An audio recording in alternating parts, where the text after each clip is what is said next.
Alright, picture this.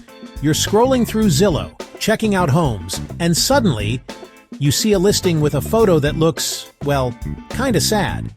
Empty rooms, no furniture, just plan, and not very presentable, bad lighting, a vacant room. Nothing in it. That's where Nano Banana comes in. I use this clever tool to take those blah real estate photos and turn them into something buyers actually want to click on. Let me show you how it works. First, I grab a listing photo from Zillow. Maybe it's a living room with nothing but 4 white walls. Now, with Nano Banana, I can add stylish furniture, cozy artwork, a plant or two. Suddenly, that empty shell looks like a place you'd want to live. But it doesn't stop there. Here's where the business opportunity comes in. You can sell these upgraded photos to the real estate agent trying to sell a vacant lot or an empty home. It's just grass and sky. Hard to get excited, and an empty home with just blank walls.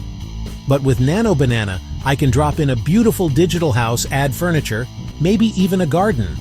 Buyers can actually imagine what's possible. It's like giving your listings a virtual makeover. Real estate agents love this and will spend good money for this service. Better photos mean more clicks, more interest, a way better chance of selling that property fast. I've seen agents take my upgraded pictures and get way more calls just because buyers can finally picture themselves in the space. So if you're thinking about a side business, this is a great one to start. The cost to start is low, and the chance of making money is great. This could be for you.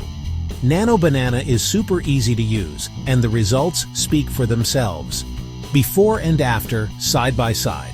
A dull, empty room transforms into a warm, inviting home. A bare lot turns into someone's dream house. So next time you see a listing that needs a little magic, remember, a better photo could be the key to a faster sale. And with tools like Nano Banana, it's never been easier to make that happen. Thanks for watching. If you found this helpful, hit like, subscribe, and let me know what business startup tips you want to see next. See you in the next one.